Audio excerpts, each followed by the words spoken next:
All right, construction champions, it's your host, Ron Nussbaum, and we're here for another amazing episode of Construction Champions Podcast, where we're burning down the walls and the barriers within the residential construction space, doing amazing things, bringing amazing guests on, and having remarkable conversations. See how I changed that up a little bit on everybody? Everybody thought I was going to say amazing again, but we went with remarkable. Josh, it is great to have you here today. Thank you so much for having me. I'm excited about chatting with you a little bit, and hopefully we'll be able to bring some value to the folks that are tuning in. I have no doubt that there is going to be value brought from you here today. Me, on the other hand, I'm just going to be over here rocking and rolling with the conversation. But why don't you tell all the construction champions out there a little bit about yourself and what got you here to today? Well, I've been on quite the interesting journey, but I'm originally from Eastern North Carolina, out on the Outer Banks area, and have been in multiple industries now over the last 20 plus years, and several of them being in the construction fields. So everything from remodeling to restoration, the fire, water, mold, disaster stuff. And so yeah, it's been quite fun to learn and adapt to this ever-changing industry. It definitely is that. And anytime, you spend decade, 2 decades around something, you have to be pretty nimble and be ready to adapt to whatever's happening out there. So what we're going to do is I'm going to jump right in. I'm going to ask you the $1 million question, which is, what makes a construction champion? Well, it's a good question.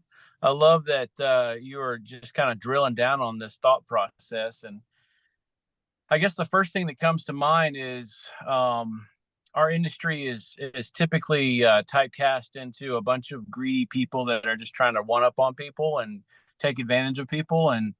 And obviously that is not a champion.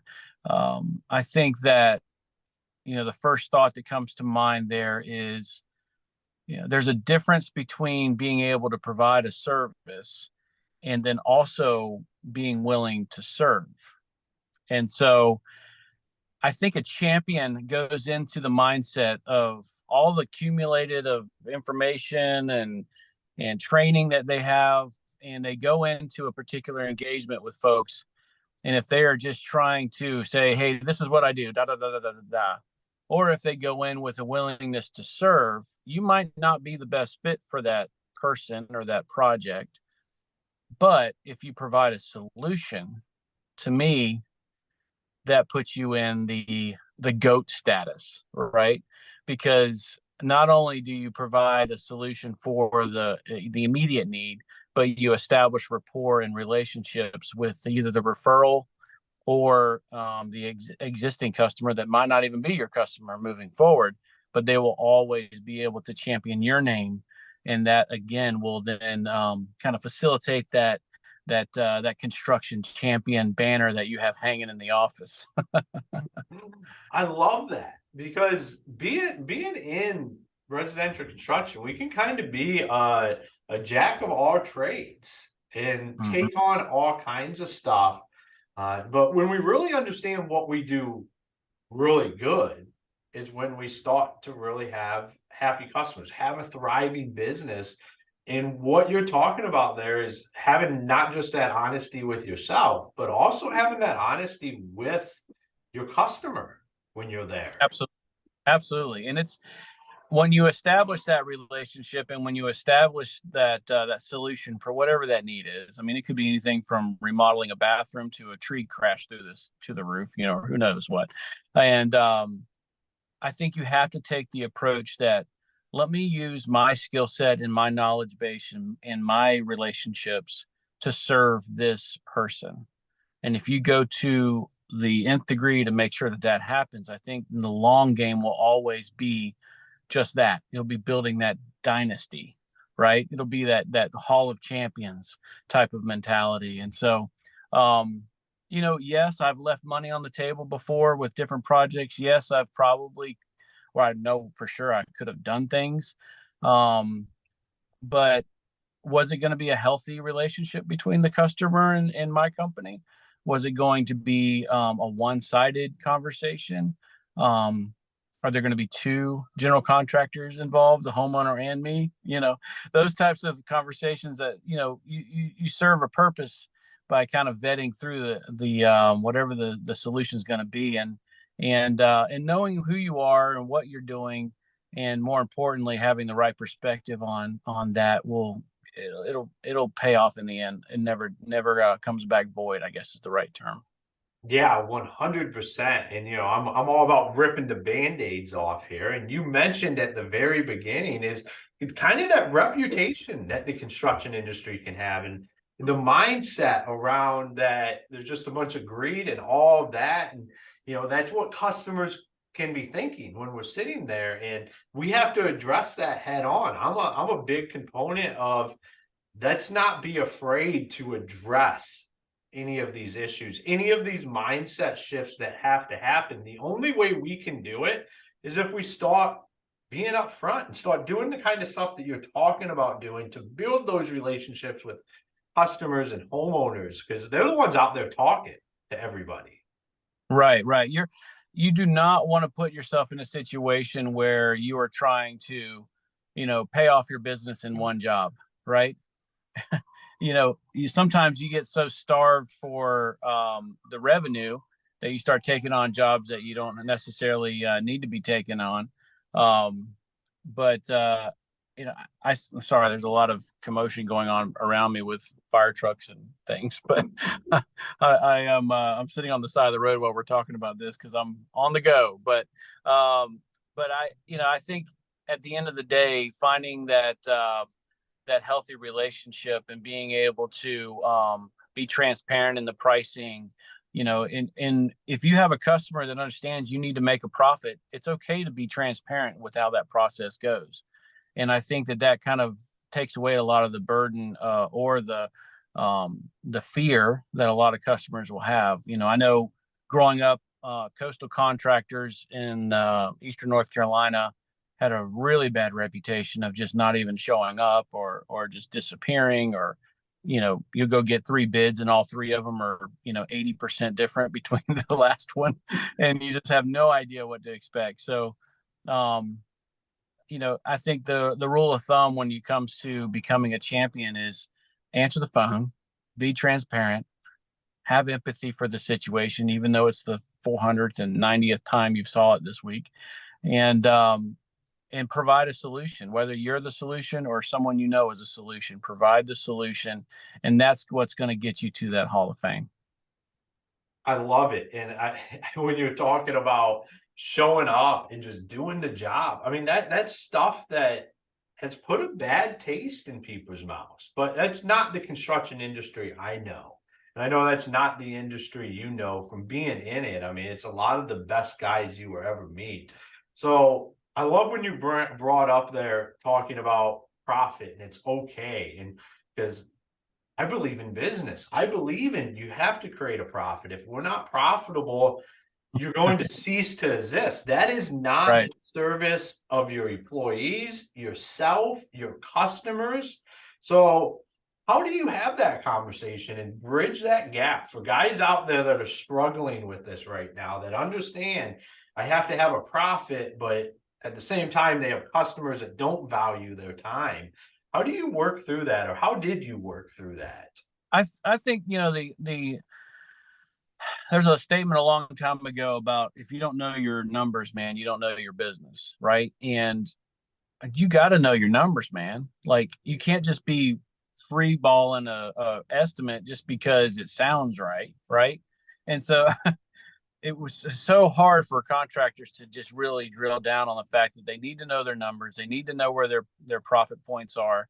They need to be able to be moldable and agile. If you have a certain customer that maybe is going to be a volume customer versus a one-off customer, to be flexible on your pricing structures, but you can't give away the farm and expect there to be a farm when you come home, right? And so I would highly recommend, if you don't understand numbers, get with an industry professional, take that mentorship, find someone to give you some guidance and direction on that. That way it gives you at least the playbook, right? You can't go into the Hall of Champions like we're talking about without having a playbook, and you can't have that without a coach. And so I thoroughly encourage folks to really find that link where you're not strong, whether that be the numbers, whether that be leading a team, whether that be acquiring more opportunities or revenue lines. Those are all things that you have to have as an entrepreneur and as a construction professional to stay current and to stay mobile when the industry throws you all these curveballs that it does every 5 minutes, it seems like. So, but yeah, those are a couple of things that just come straight off the top of my head for that. Well, as all the construction champions out there know, I'm a big component of finding the right people around you and getting the mentorship and getting the coaching to take you to the next level, because that's what a lot of this is about. It's about collaboration, coming together. How do we move the construction industry forward?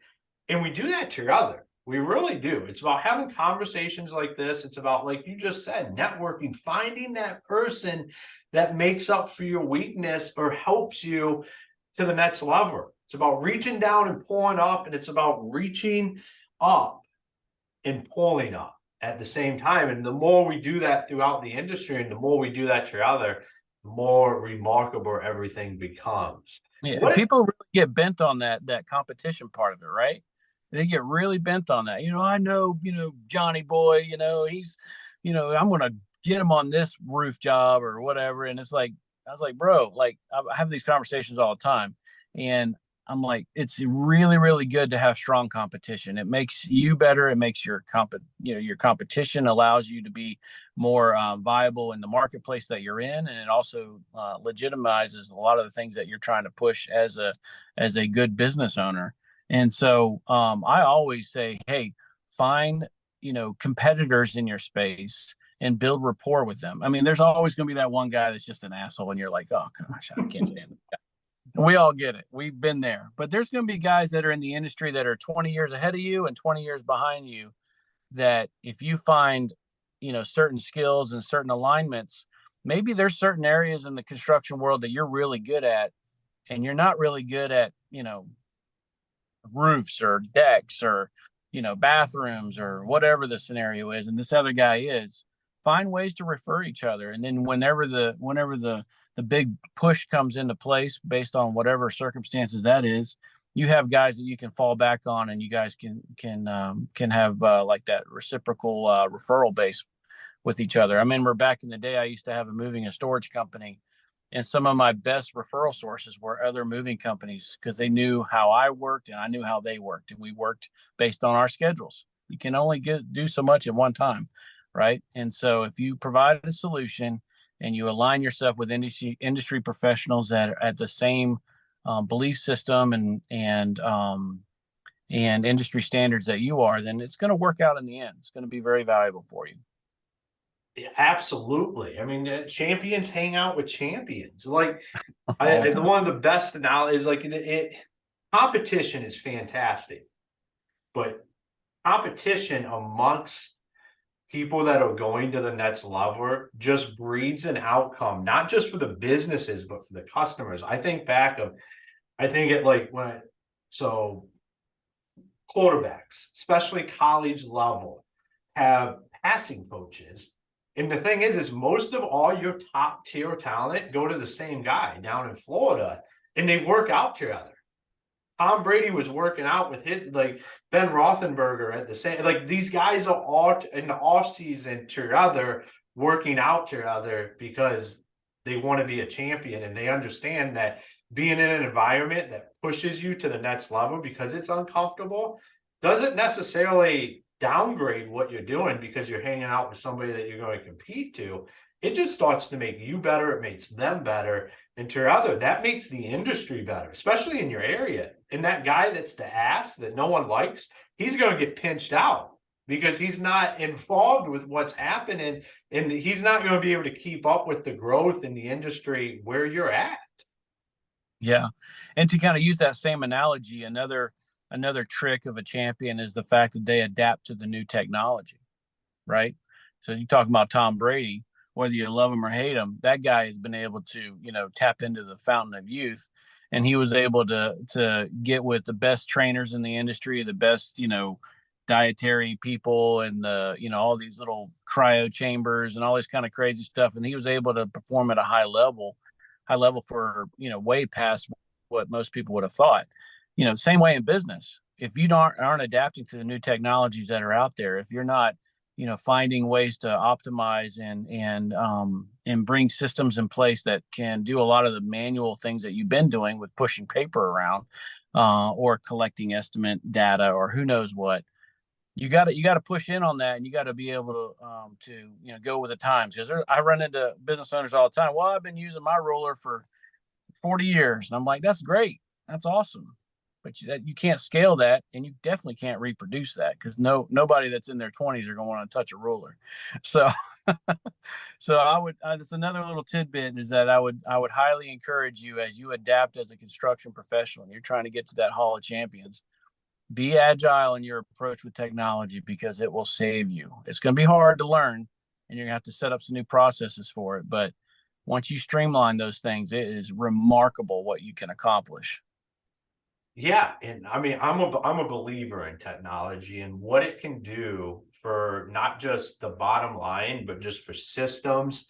The data that we can now collect within the construction industry, I think it's so overlooked. So, what do you say to the guys out there that right now are back and forth, that are on the fence, that can't quite pull the trigger on moving towards that technology? It's either going to help them on the front end with their sales process, or on the back end with that customer communication, or just their employees being able to understand the job flow and where things are at. I think Yeah. there's so many benefits for what technology does for the construction industry that, to me, everybody should be looking at what does our, I'm going to say something really out of the norm for the construction industry and businesses within this is, but what does our tech stack look like?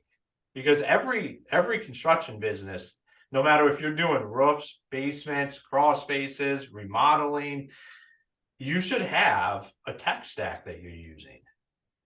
Yeah, I mean, I'm a huge proponent of that. For one, I'm not a smart person, so I love technology pieces that are able to bridge that gap for me, right? Because I'll never forget in ninth grade, Miss Braswell comes tapping me on the shoulder saying I needed to learn how to freehand all that math work. I remember thinking, by God, I hope someone figures out a better way to do this than for me to freehand all this when I'm when I get older. Thank God I have a supercomputer in my phone, with in my pocket, right? So the technology resources that are out there, even just as accessible to your phone, right? You can have your entire mobile workstation be, on your iPhone or Android or whatever you want. I prefer the iPhone, honestly, but but anyway, I would say, hey, if you're not doing an evaluation of that, then you're missing out. And the best way I can relate to that is, you do not want to be in a blog one day and your name is Blockbuster, or your name is Yellow Pages. And they both, those are people that are, those are industries, right? Those are big companies in the industry, but they were all people, and they were all people sitting at desks making decisions. And they thought that they were the king of the hill. And then all of a sudden, a new technology comes around and destroys their entire business model when they thought that they were invincible. Yeah, they hung on for a little bit. And then guess what? They went the way of the dodo bird because they did not adapt. And so it's not that much different in a small business. If you don't, you're going to get gobbled up by somebody that's been able to deploy very, very modernized systems, right? Then you say, I can't afford it. You would be surprised how many things that are out there in the marketplace that are very affordable, and that's getting more affordable every day as technology continues to improve. So don't just write it off because 15 years ago you looked at it and it was going to cost, crazy money. Yeah, it was 15 years ago. Now you're talking subscriptions. Now you're talking all kinds of things that you can do. So yeah, don't find yourself in a situation where you're the number one Yellow Page sales guy, and then all of a sudden this word called Google comes out, and then you're sitting there going, nah, that's not going to be a thing.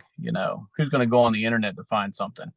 And I remember those days. I remember sitting at the table with my Yellow Page sales guy when he was selling me ads for my company, and I remember thinking in my mind, there's going to be a better way here pretty soon. And sure enough, 3 or 4 years later, everything started revolutionizing. So don't find that don't find that about yourself when it comes to your business. Take that step, find the best solution. If not, start asking questions, start going to industry events, start going to peer accountability things, and you'll find the systems that are working, and you'll be able to accelerate your business and then make it scalable and sustainable.